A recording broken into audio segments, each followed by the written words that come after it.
라이프니츠, 아마 이름은 한 번쯤 들어보셨을 거예요. 미적분학을 만들었고 이진법의 아버지이기도 하죠. 이 세상은 가능한 모든 세계 중 최선이다 라는 유명한 말도 남겼고요. 한마디로 지성사의 거인 같은 존재입니다. 그런데 말이죠. 만약 우리가 아는 이 천재 철학자의 모습이 이야기의 딱 절반에 불과하다면 어떨까요? 그의 진짜 인생을 건 과업이 사실은 철학이 아니라 훨씬 더 현실적인 무언가였다면요? 자, 오늘 바로 그 숨겨진 이야기를 한번 파헤쳐 보겠습니다. 좋습니다. 그럼 먼저 우리가 흔히 알고 있는 라이프니츠의 모습부터 시작해보죠. 그러니까 서재에 틀어박혀서 위대한 사상을 탄생시킨 바로 그 천재 말이에요. 우리가 라이프니츠를 기억하는 이유는 당연히 이런 어마어마한 업적들 때문이겠죠. 뉴턴과 함께 미적분화가 발명했고 세상의 근본을 설명하는 모나드론을 만들었죠. 또 신정론에서는 이 세계가 최선의 세계라고 주장하기도 했고요. 심지어 오늘날 컴퓨터의 언어인 이진법 체계까지. 와, 정말 대단하지 않나요? 하지만 이 화려한 업적들 뒤에는 우리가 종종 놓치는 아주 중요한 배경이 있습니다. 라이프니츠라는 사람을 제대로 이해하려면 시간에 거슬러 올라가서 그가 태어난 시대로 가봐야 해요. 바로 30년 전쟁으로 패여가던 그 혼돈의 세계로 말이죠. 이 시대적 배경이 바로 라이프니츠라는 수수께끼를 푸는 결정적인 열쇠거든요. 라이프니츠가 태어났을 때 독일은 글자 그대로 잿더미였습니다. 30년 전쟁으로 모든 게 파괴된 상태였죠. 여기 인용골을 보세요. 불타버린 마을, 굶주림과 역병. 상상만 해도 끔찍하죠? 모든 것이 무너져 내린 그런 세상이었던 겁니다. 자, 이 타임라인을 보시면 더 명확해져요. 1618년에 30년 전쟁이 시작됐고 라이프니츠는 1646년에 태어났습니다. 그리고 그가 2살 때인 1648년에야 전쟁이 끝났죠. 무슨 말이냐면 그는 태어날 때부터 전쟁밖에 없던 세상에 눈을 떴다는 거예요.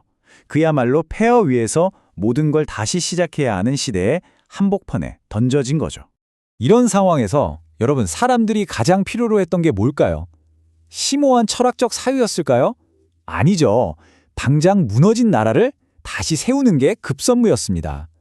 법을 만들고 나라를 다스리는 기술, 흩어진 사람들을 하나로 모으는 것, 이런 아주 현실적인 문제들이 훨씬 더 중요했다는 겁니다.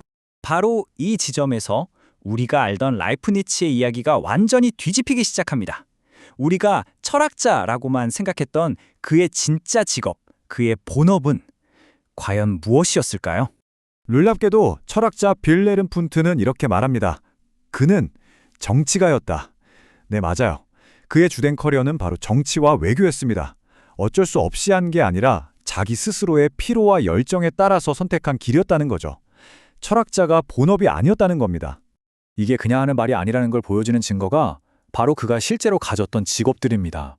한번 볼까요?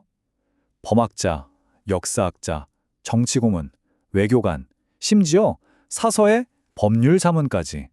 어때요? 우리가 생각하는 철학자라는 이미지와는 정말 다르지 않나요? 그리고 진짜 충격적인 건 이겁니다. 우리가 아는 그 위대한 철학, 세상을 바꾼 그 수학적 발견들이 대부분 그의 여가 시간에, 그러니까 취미로 한 일이었다는 거예요. 그의 본업은 어디까지나 국가의 문서를 만들고 비밀 외교 임무를 수행하는 그런 정치적인 일들이었다는 거죠. 정말 믿기지 않죠? 아주 구체적인 예를 하나 들어볼게요. 1672년에 라이프니츠가 파리로 갔던 일이 있습니다. 우린 보통 학문 교류하러 갔겠지라고 생각하잖아요. 천만에요. 그의 임무는 프랑스의 루이 14세를 만나서 당시 약해져 있던 독일 대신 이집트를 침공하라고 설득하는 거였습니다. 이게 바로 그가 활동했던 스케일입니다. 이건 철학이 아니라 완전히 고도의 정치 전략이죠. 자, 그럼 이런 질문이 생기죠. 정치가 라이프니츠와 철학자 라이프니츠는 완전히 다른 사람인가? 어떻게 이 두 모습이 연결될 수 있었을까? 이제부터 그의 아주 독특한 지적 배경이 어떻게 이 두 세계를 연결하는 다리가 되었는지 그 비밀을 한번 파헤쳐 보겠습니다.